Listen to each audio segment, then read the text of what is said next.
Welcome to The Explainer. Now, everybody knows the story of Montgomery at El Alamein, right?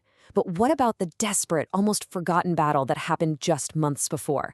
The one that actually stopped Rommel in his tracks and made that legendary victory even possible. So, let's get into it. To really get why this first battle was so important, you have to picture the scene. It's the summer of 1942, and for the Allies in North Africa, things weren't just bad, they were falling apart. It was an absolute crisis. After a massive, catastrophic defeat at a place called Gazala, the British Eighth Army was basically broken. We're not talking a strategic withdrawal. This was a full-blown, chaotic retreat. And chasing them down? Well, that was Field Marshal Erwin Rommel, the Desert Fox, leading his Axis forces deeper and deeper into Egypt. By the very start of July, his Panzer Army Africa was just 66 miles from Alexandria. I mean, that's nothing. They were practically on the doorstep of the Nile Delta. The Suez Canal, Britain's lifeline to its empire, was in his sights. The situation was just about as desperate as it could get.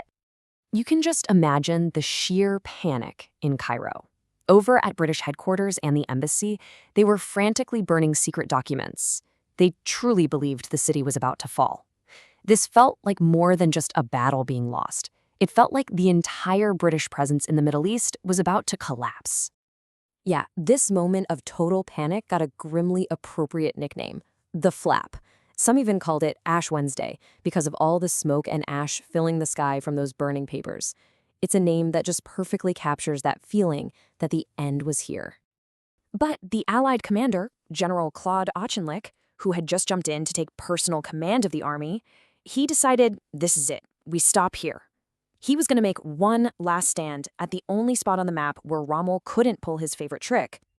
And that was the million-dollar question, right? Rommel's signature move, his genius, was the sweeping flank attack. He just used the wide-open desert to go around his enemies. So how on earth could Auchinleck stop a tactic that had worked over and over and over again? Well, he used geography. The El Alamein line was a perfect natural bottleneck. To the north, you have the Mediterranean Sea. To the south, you have this massive, totally impassable salt marsh called the Qattara Depression. What this did was create a narrow, 40-mile front. A flanking move was impossible. Rommel couldn't go around. He had to go straight through. So this set up this incredible clash of styles. You've got Rommel, the daring gambler, betting it all on one more lightning-fast punch with his totally exhausted and overstretched army. And on the other side, you've got Auchinleck, the pragmatist, digging in his demoralized troops who were, importantly, closer to their supplies for a brutal head-to-head slugfest. What came next wasn't some neat, tidy battle, not at all. It was a messy, chaotic, month-long meat grinder of attack and counterattack. It just raged on for the entire month of July in 1942. The whole battle was just this relentless seesaw.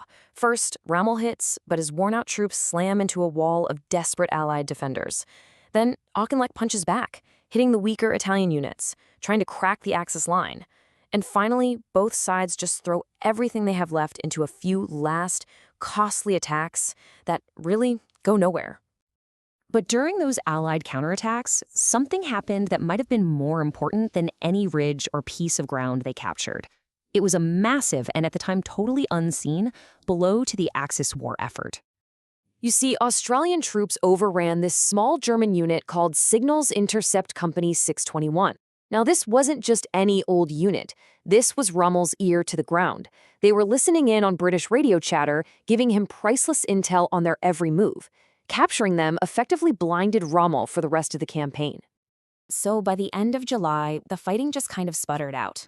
Both armies were completely and utterly exhausted. If you looked at a map, it just looked like a bloody draw. But for the Allies, this stalemate was actually a huge strategic win. I mean, the human cost was just staggering. The Eighth Army had over 13,000 casualties. But they'd hit the Axis hard too, and this is key. They took 7,000 prisoners. Those were experienced soldiers that Rommel just could not replace.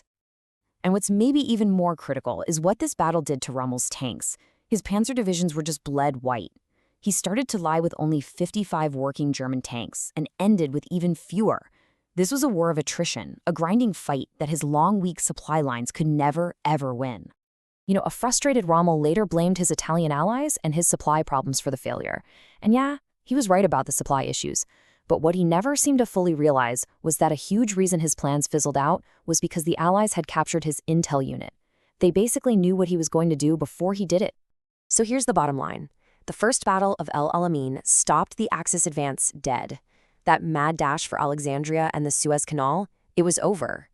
And by doing that, Auchinleck bought the Eighth Army the one single thing it needed most: time. And that brutal, bloody stalemate, it completely changed the course of the war in North Africa. It set the stage for the decisive victory that everyone remembers.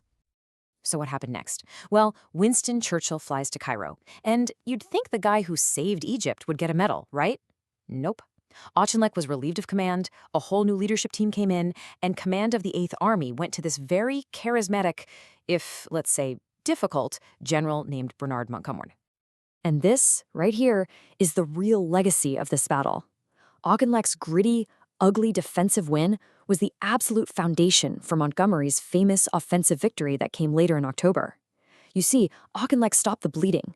He stabilized the line, and he created a secure base from which Montgomery could build up this huge, overwhelming force to finally crush the Axis army. Which really leaves us with a fascinating question to think about. The First Battle of El Alamein wasn't some glorious victory. It was a messy, brutal, grinding fight that ended in a stalemate. But by stopping Rommel cold and completely resetting the board, was this the moment the war in the desert was actually won?